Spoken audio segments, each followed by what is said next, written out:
Hey students, very good morning. Today we will discuss physical property number 3 to 9 of group number 15 elements. Let's start lecture number 3. तीसरा point हम discuss करते हैं electronegativity. इस term को भी आप अच्छी तरह से समझ चुके हैं कि इलेक्ट्रॉन गेन करने की टेंडेंसी को इलेक्ट्रोनेगेटिविटी कहते हैं। एक वो टर्म होती है इलेक्ट्रॉन एफिनिटी कहिए या इलेक्ट्रॉन गेन इंथैल्पी। वो टर्म है कि इलेक्ट्रॉन गेन करते हैं तो वो एनर्जी रिलीज करते हैं। जैसे रिमूव करने के लिए तो एनर्जी रिक्वायर्ड थी, लेकिन जब कोई एटम इलेक्ट्रॉन गेन करता है तो एनर्जी रिलीज करता है।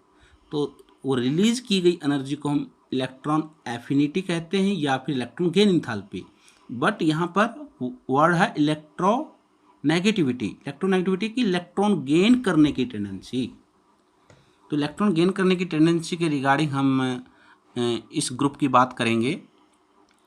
तो आप इसमें अच्छी तरह से समझते हैं कि इसमें नाइट्रोजन और फॉस्फोरस का साइज स्मॉल है और बाकी नीचे आते हैं तो साइज इंक्रीज होता जाता है। तो छोटा साइज वाला एटम्स जो होंगे नाइट्रोजन फॉस्फोरस, वो छोटा साइज है तो इलेक्ट्रॉन गेन करने की ही टेंडेंसी रखेंगे। बड़े साइज वाले मोस्ट इलेक्ट्रॉन लूज करने की टेंडेंसी रखते हैं। तो इस तरह से ये छोटे साइज के जो एलिमेंट है इस ग्रुप में नाइट्रोजन फॉस्फोरस, उनकी इलेक्ट्रोनेगेटिविटी हाई है ड्यू टू स्मॉल साइज और हाई इफेक्टिव न्यूक्लियस चार्ज।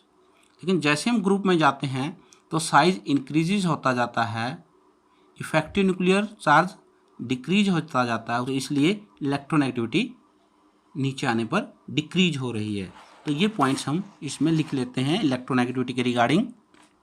क्या बताया हमने? पहली बात नाइट्रोजन की और फास्फोरस की बताई। नाइट्रोजन एंड फास्फोरस ये दो एलिमेंट्स जो इस ग्रुप के हैं, उनका छोटा साइज है, हाई न्यूक्लियस चार्ज है, उसके कारण इनकी इलेक्ट्रॉन गेन करने की टेंडेंसी ज़्यादा है। यानी इट मीन्स ये दो elements have high electronegativity, high electronegativities because of, किस कारण बताया था? ऑफ स्मॉल साइज, छोटा साइज होने के कारण, and high effective nuclear charge, and high effective nuclear charge. यानी बाहर वाले इलेक्ट्रॉन के लिए जो न्यूक्लियर चार्ज की वो फीलिंग ज़्यादा है, तो ज़्यादा है तो फिर और दूसरा होगा तो और भी वो गेन करने की टेंडेंसी रख लेगा। तो इन दो कारण। और फिर जी नीचे आने की बात थी, as we move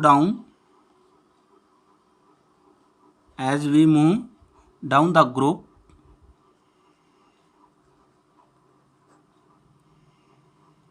the electronegativity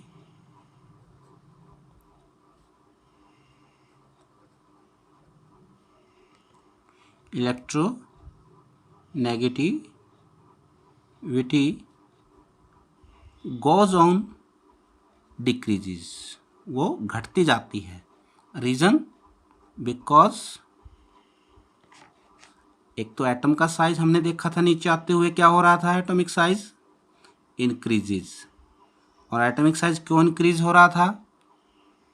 क्योंकि बाहर वाले इलेक्ट्रॉन के लिए इफेक्टिव न्यूक्लियर चार्ज डिक्रीज हो रहा था, and effective nuclear charge decreases.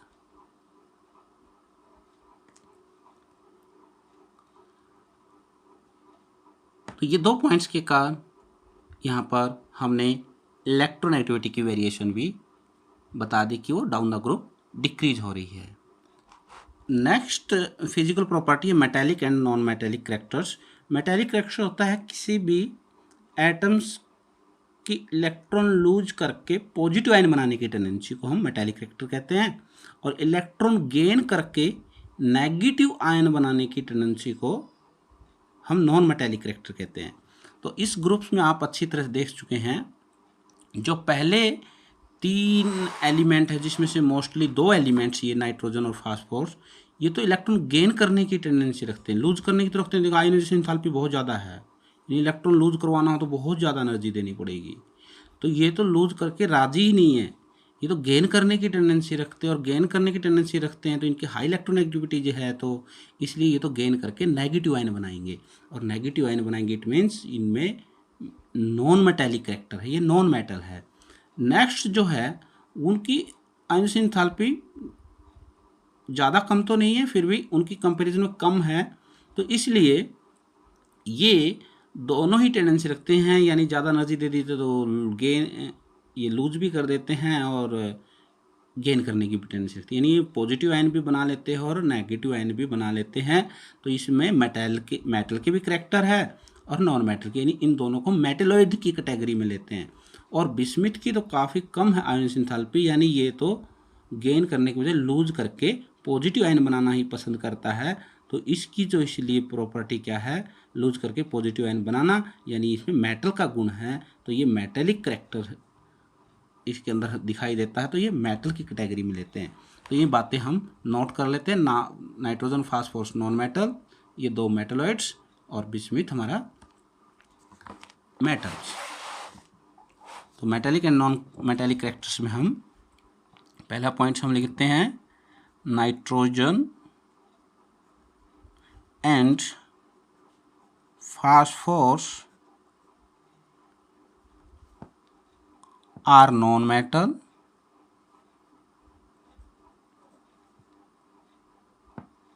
Arsenic and antimony are metalloids and जो बिस्मिथ है वो इज ए मेटल। अब थोड़ा मेटल कैरेक्टर को हम ये भी देख लेते हैं कि डाउन द ग्रुप क्या है, इंक्रीज हो रहा है। वो तो आप देख ही रहे हैं कि नाइट्रोजन और फास्फोरस तो नॉन मेटल है, फिर मेटलॉइड्स हो गए, यानी कुछ मेटल की प्रॉपर्टी आ गई नॉन मेटल के साथ, फिर बिस्मिथ मेटल। तो यानी क्या हो रहा है, मेटेलिक कैरेक्टर इंक्रीज हो रहा है डाउन द ग्रुप, और उसका रीजन यही है, आयोनाइजेशन एंथैल्पी डिक्रीज हो रही है। आयोनाइजेशन एंथैल्पी डिक्रीज हो रही है, इट मीन्स इलेक्ट्रॉन लूज करने की टेंडेंसी बढ़ रही है और पॉजिटिव आयन बनाने की टेंडेंसी बढ़ रही है, यानी मेटेलिक कैरेक्टर इंक्रीज हो रहा है। तो मेटेलिक कैरेक्टर के वेरिएशन के बारे में आप लिख सकते हैं, मेटेलिक कैरेक्टर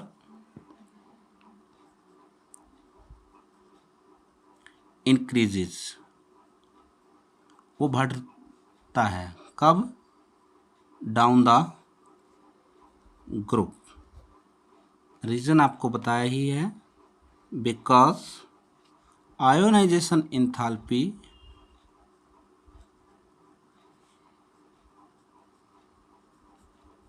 क्या हो रही है down the group, decreases.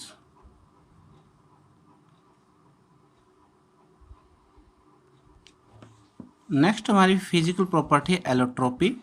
Allotropy क्या है, वो प्रॉपर्टी है किसी भी एलिमेंट्स की कि वो डिफरेंट फॉर्म में एग्जिस्ट करे, लेकिन वो डिफरेंट जो फॉर्म है उनकी फिजिकल प्रॉपर्टी तो डिफरेंट हो, बट केमिकल प्रॉपर्टी सेम हो।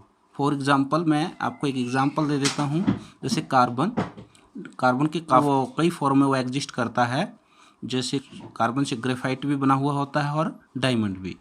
अब दोनों ग्रेफाइट और डायमंड्स की जो फिजिकल प्रॉपर्टी डिफरेंट है, डायमंड काफ़ी हार्ड है लेकिन ग्रेफाइट काफ़ी सॉफ्ट है, लेकिन केमिकल प्रॉपर्टी दोनों की सेम है। यानी आप ग्रेफाइट की भी बर्निंग करोगे तो वही कार्बन डाइऑक्साइड बनेगी, और डायमंड के अंदर भी कार्बन एटम है उसकी भी बर्निंग करोगे तो कार्बन डाइऑक्साइड गैस बनेगी।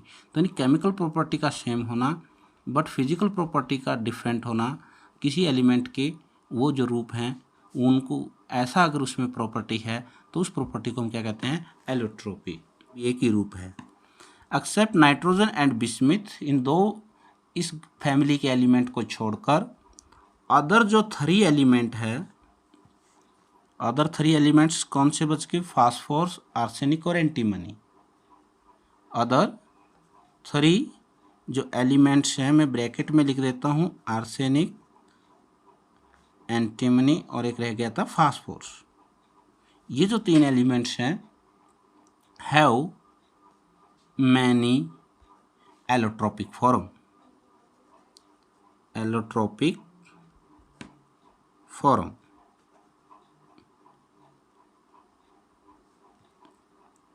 जैसे एग्जांपल्स, पहले हम फॉस्फोरस की लिख लेते हैं। फॉस्फोरस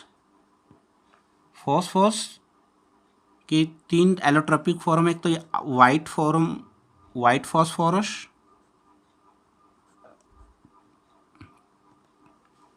रेड फास्फोरस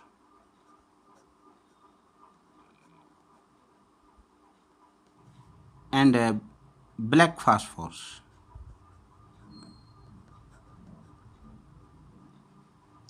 ये 3 वाइट, रेड और ब्लैक फॉर्म में ये हमें फास्फोरस मिलता है। Arsenic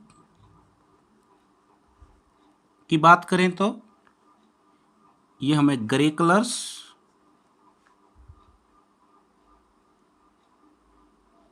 yellow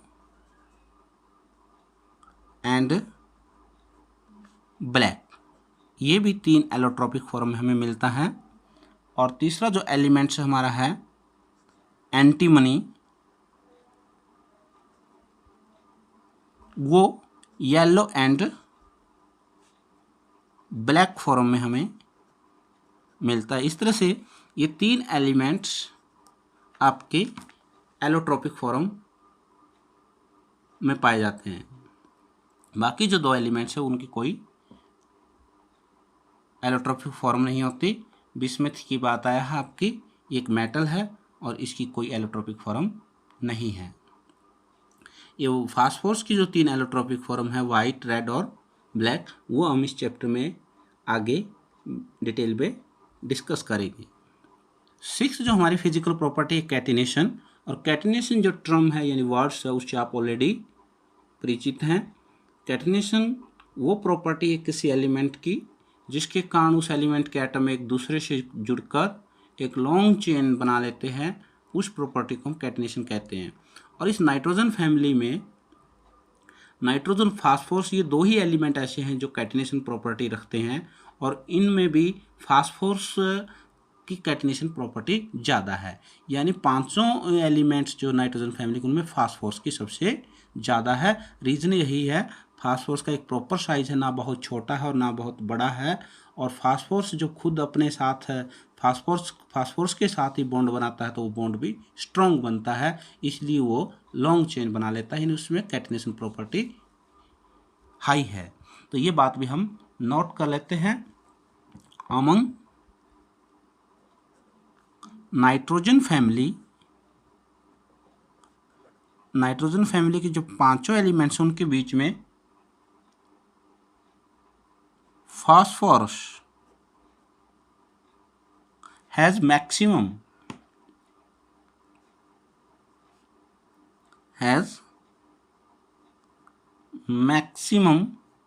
catenation power.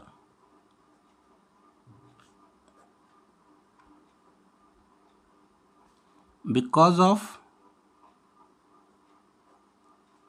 strong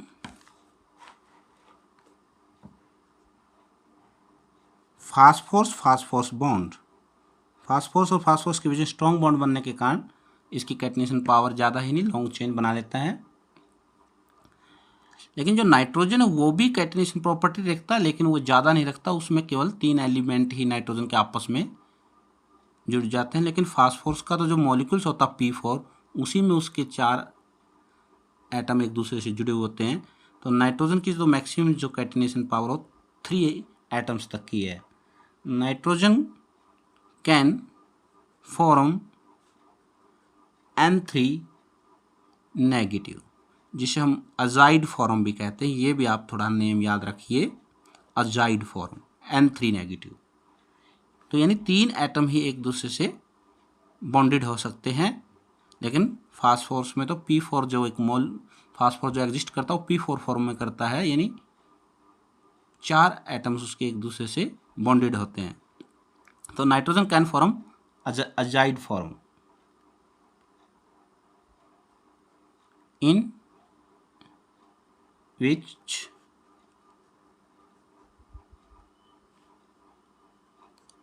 its three atoms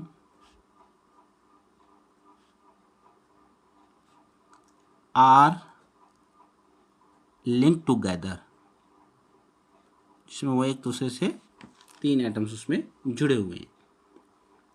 7th physical property है फिजिकल स्टेट के बारे में हम बात करेंगे।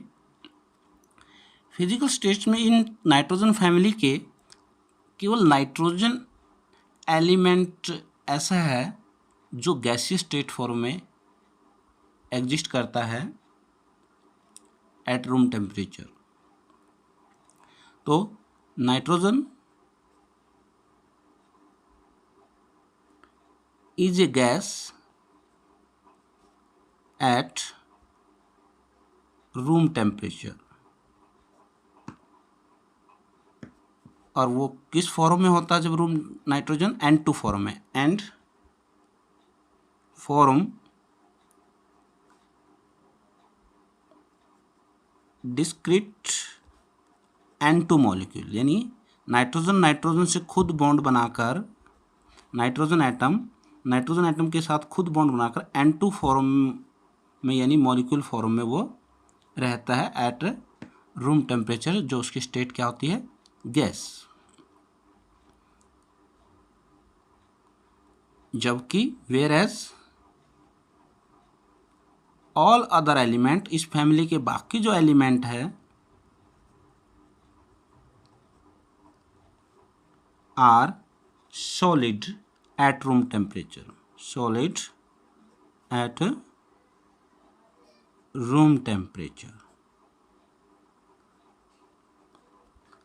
अब ऐसा क्यों, ये बहुत ही इंपॉर्टेंट क्वेश्चन बनता है कि नाइट्रोजन जो हो रूम टेम्परेचर पर N2 फॉर्म में यानी गैसीय स्टेट में होता है, और बाकी जो एलिमेंट्स वो सारे रूम टेम्परेचर पर सॉलिड स्टेट में होते हैं। इसका बहुत ही इंपॉर्टेंट क्वेश्चन बनता है। तो इसका रीजन क्या है वो आपने अच्छी तरह से समझना है। नाइट्रोजन का जो एटॉमिक नंबर 7 है, जिसकी electron configuration 1s2 2s2 2p3 है, और इस सेकंड ऑर्बिटल में कोई d ऑर्बिटल नहीं होता, यानी एक तो इसमें d ऑर्बिटल एब्सेंट है, तो ओनली s और p है। नाइट्रोजन के एटम्स एक दूसरे से किस प्रकार बॉन्डेड होते हैं ये समझते हैं कि नाइट्रोजन के जैसे 1s और फिर 2s, और जो 2p के ऑर्बिटल्स हैं वो p में 3 ऑर्बिटल्स होते हैं, px, py और pz। ये जैसे pz मैंने लिया, 2px और 2py। सिमिलरली सेकेंड नाइट्रोजन के एटम में भी 2pz, 2px और 2py। p वाले ऑर्बिटल में सभी में एक एक इलेक्ट्रॉन्स हैं, तो एक जो pz ऑर्बिटल उसकी डायरेक्ट ओवरलैपिंग हो गई, इस कारण नाइट्रोजन के बीच में कोवैलेंट बॉन्ड हो गया। लेकिन जो छोटे साइज होने के कारण नाइट्रोजन के, उनमें साइड बाय साइड ओवरलैपिंग हो जाती है, py से py की, और py की py से और px की px से। तो साइड बाय साइड ओवरलैपिंग के कारण जो बॉन्ड बनता है उसमें क्या कहते हैं, पाई बॉन्ड। यानी इस प्रकार नाइट्रोजन के बीच में 2 पाई बॉन्ड भी बन जाते हैं, तो वो N2 फॉर्म में एग्जिस्ट करता है, जो एक गैसियस स्टेट है।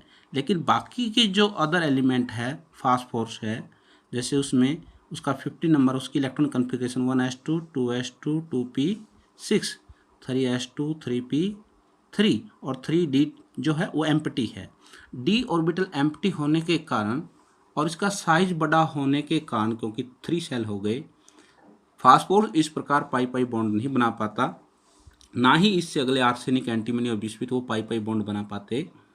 तो पाई पाई बॉन्ड न बनाने के कारण वो डाई एटॉमिक फॉर्म में नहीं एग्जिस्ट करते, वो केवल सिंगल कोवैलेंट बॉन्ड बनाते। जैसे फास्फोरस के 4 एटम एक दूसरे से बॉन्ड बनाकर वो डाई एटॉमिक फॉर्म में न होकर p फॉर्म में एग्जिस्ट करते हैं, तो जिससे उसका लार्ज सरफेस एरिया हो जाता है और हाइयर मास हो जाता है, तो फिर इसके मॉलिक्यूल्स स्ट्रांगली एक दूसरे से बॉन्डेड होकर सॉलिड स्टेट में होते हैं।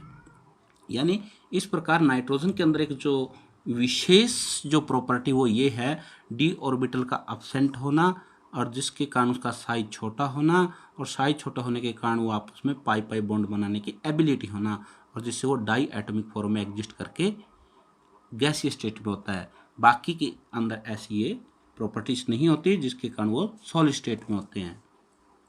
दूसरा आप ये भी कह सकते हैं कि ये साइड बाई साइड ओवरलैपिंग क्यों करता है, छोटा साइज होने के कारण ये ओवरलैपिंग करते हैं तो इनकी स्टेबल इलेक्ट्रॉनिक कॉन्फ़िगरेशन भी बन जाती है।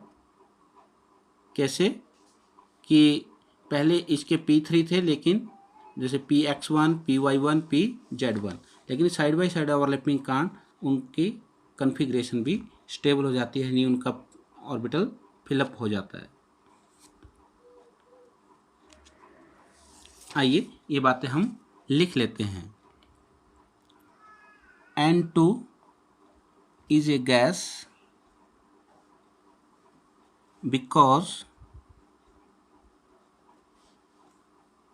of, एक पॉइंट बताया हमने, absence of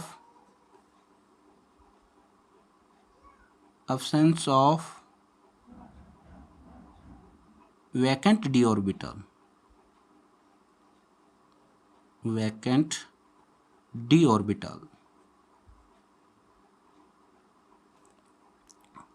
और it forms, दूसरा point, it forms p pi bond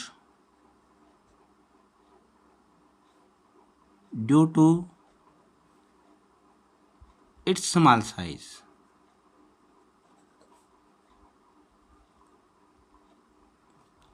and acquire, और क्या प्राप्त कर लेता है वो पाई पाई बॉन्ड बनाकर, फिर वो acquires नोबल गैस कॉन्फ़िगरेशन, यानी फुली फील्ड ऑर्बिटल हो जाते हैं जो पहले हाफ फील्ड थे, साइड बाई साइड ओवरलैपिंग करके। In its nitrogen atom,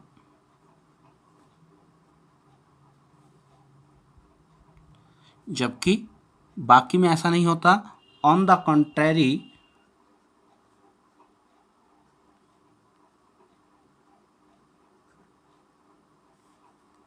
phosphorus and other elements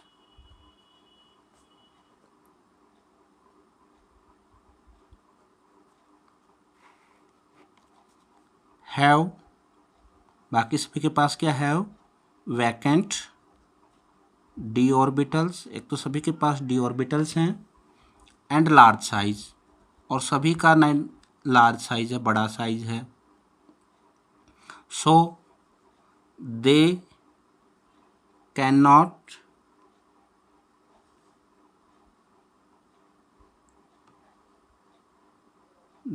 form pi pi bond, एक तो पाई पाई बॉन्ड नहीं बना पाते। दूसरा, दे कैन सेटिस्फाई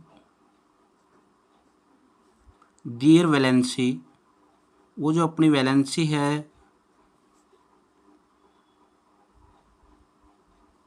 सेटिस्फाई कैसे करते हैं, by forming only single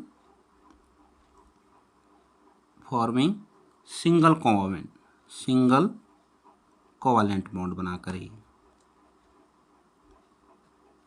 with other atom.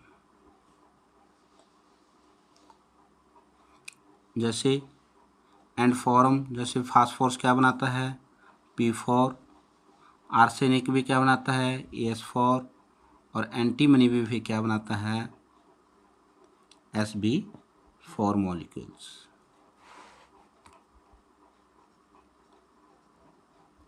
और वो जब इस टेट्रा फॉर्म में मॉलिक्यूल्स बनाते हैं तो उनका सरफेस एरिया भी काफ़ी लार्ज हो जाता है, मास भी काफ़ी, और ड्यू टू हाइयर मास और हाइयर सरफेस एरिया के कारण इनके मॉलिक्यूल्स के बीच में, जैसे एक और P4 का मॉलिक्यूल होगा, उनके मॉलिक्यूल के बीच में स्ट्रॉन्ग वंडर वाल फोर्सेस के कारण फिर वो क्लोजली होंगे, यानी वो सॉलिड फॉर्म में होंगे। नेक्स्ट फिजिकल प्रॉपर्टी है हमारी melting and boiling point. Melting and boiling point के रिगार्डिंग अभी हमने एक पॉइंट विशेषकर पढ़ा था कि नाइट्रोजन किस फॉर्म में एग्जिस्ट करता है, N2, जो एक गैसियस होता है रूम टेम्परेचर पर। फिर आगे जो फास्फोरस है, आर्सेनिक है या फिर एंटीमनी है, वो टेट्रा फॉर्म में यानी P4, AS4 और एंटीमनी 4, इन 4 चार एटम एक दूसरे के आपस में जुड़कर मॉलिक्यूल्स बनाते हैं। और ये सारे कौन से स्टेट में थे? सॉलिड स्टेट में थे। तो आपको पता है सॉलिड का हमेशा ही बॉइलिंग पॉइंट और मेल्टिंग पॉइंट क्या होता है? हाइयर होता है। दूसरा, फास्फोरस से आर्सेनिक, आर्सेनिक से एंटीमनी की तरफ बढ़ते हैं तो उसका एटॉमिक साइज बढ़ता है। एटॉमिक साइज बढ़ेगा तो मॉलिक्यूल का साइज भी बढ़ेगा, और जब मॉलिक्यूल का साइज बढ़ेगा, जैसे मैं बना रहा हूँ, मान लीजिए ये फास्फोरस के मॉलिक्यूल है P4, P4, P4, P4, P4। अब इनके मॉलिक्यूल्स के साइज है, इनके बीच में जितना साइज बड़ा होता है उतनी ही उनके बीच में वंडरवाल फोर्सेज ज़्यादा होती है।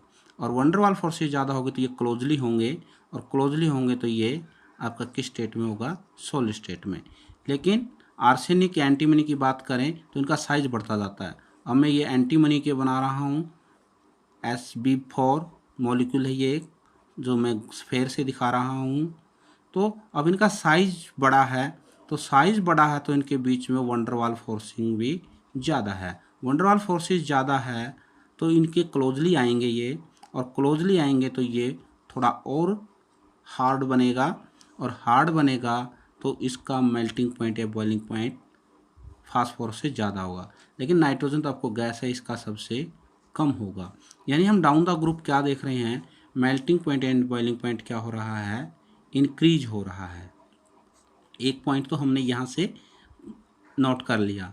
दूसरा क्या है, जो बिस्मिथ रह गया, बिस्मिथ इस तरह से टेट्रा फॉर्म में यानी मॉलिक्यूल फॉर्म नहीं बनाता। बिस्मिथ एक मेटल है, और बिस्मिथ जो मेटल है उसके एटम्स में एक दूसरे से मेटालिक बॉन्डिंग होती है, मेटालिक बॉन्डिंग होती है। तो मेटालिक बॉन्डिंग, जबकि इनमें तो टेट्रा फॉर्म में तो बहुत बड़े मॉलिक्यूल थे, बहुत बड़े मॉलिक्यूल होने के कारण वंडरवाल फोर्सेस ज़्यादा थी तो इसलिए थोड़ा हार्ड थे। लेकिन इनके बीच में मेटालिक बॉन्डिंग है, तो मेटालिक बॉन्डिंग होने के कारण ये ज़्यादा इनकी कंपैरिजन में स्ट्रॉन्ग नहीं है, तो इसलिए इनका मेल्टिंग पॉइंट या बॉइलिंग पॉइंट इनकी कंपैरिजन में लो है। यानी पहले इंक्रीज होता है, फिर बिस्मिथ का थोड़ा उससे कम होता है। इनका आप मेल्टिंग पॉइंट और बॉइलिंग पॉइंट नोट भी कर सकते हैं। जैसे मैं मेल्टिंग पॉइंट लिख रहा हूँ, मेल्टिंग पॉइंट नाइट्रोजन का जो है वो 63 केल्विन, फिर फास्फोरस का 317, फिर इसका आर्सेनिक का 1089, एंटीमनी का 904 और बिस्मिथ का फिर 54। इस तरह से आप देख रहे हैं, पहले इंक्रीज हो रहा है और फिर डिक्रीज हो रहा है। मेल्टिंग एंड बॉइलिंग पॉइंट्स के रिगार्डिंग अभी हमने डिस्कस किया। Number 1,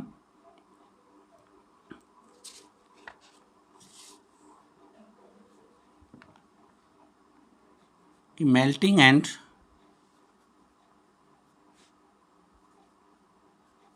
boiling point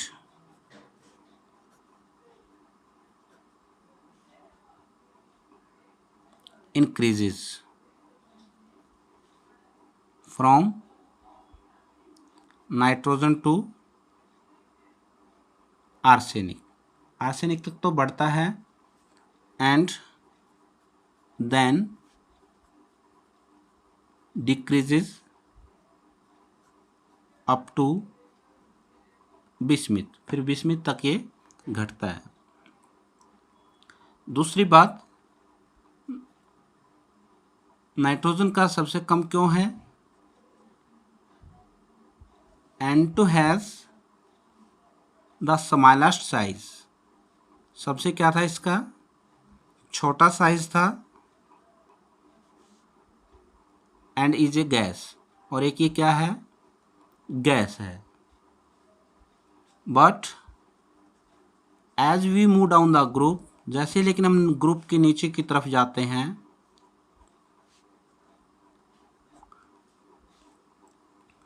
the molecular size, फिर फास्फोरस के मोलिकुल का साइज P4 का साइज, उससे ज़्यादा फिर AS4 का साइज, तो मोलिकुलर साइज वो क्या होता जाता है, इंक्रीजेज। मोलिकुलर साइज इंक्रीज होगा तो आपको पता है, सो वंडरवाल फोर्सेस का जो मैग्नीट्यूड है, magnitude of van der Waals forces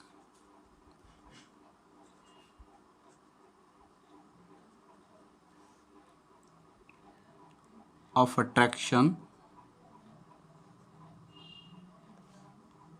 increases. Molecule के बीच की जो वंडरवाल फोर्सेज है वो बढ़ती है, और मॉलिक्यूल के बीच में फोर्स, मॉलिक्यूल काफ़ी क्लोज होंगे यानी हार्ड होगा वो, और हार्ड होगा तो उसको मेल्ट करने के लिए हाई टेम्परेचर चाहिएगा, एंड मेल्टिंग पॉइंट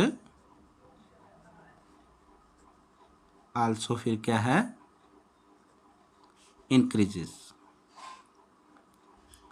तीसरा पॉइंट हम ये नोट करते हैं कि आर्सेनिक तक तो बढ़ता है लेकिन फिर घटता क्यों है, और तो कारण क्या है, bismuth has low melting point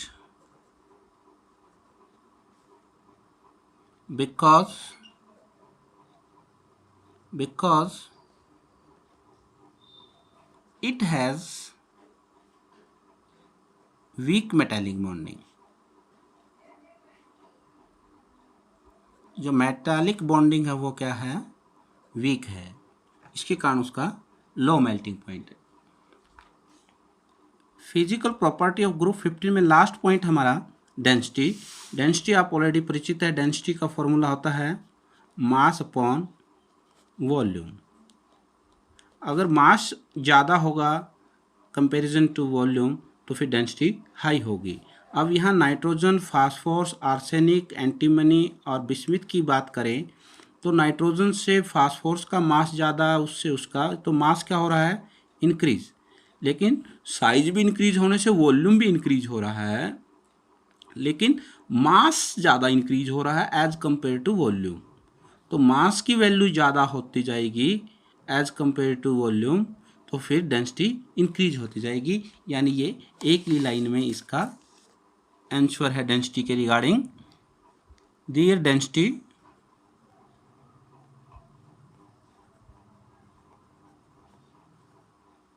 goes on increasing, वो बढ़ती जाती है कहाँ, डाउन द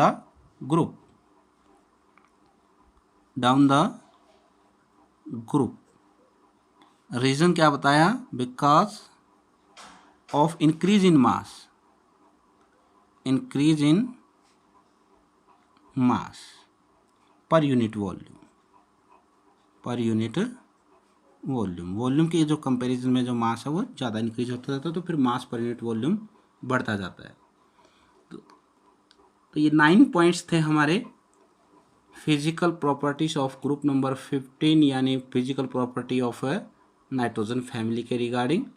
तो आशा है मुझे आपको ये 9 के 9 पॉइंट्स अच्छी तरह से समझ में आ गए होंगे, और इन 9 पॉइंट से आपके कुछ महत्वपूर्ण क्वेश्चन बनते हैं, रीजनिंग क्वेश्चन बनते हैं कि nitrogen is a gas but other element exist in solid format room temperature, why. दूसरा मेल्टिंग पॉइंट के रिगार्डिंग कि bismuth has low melting point, why, तो because it has a weak metallic bonding. तो इसी तरह से और भी जो हमने काफ़ी डिस्कस किए पॉइंट, उनसे रिलेटेड काफ़ी क्वेश्चन यहाँ पर बनते हैं।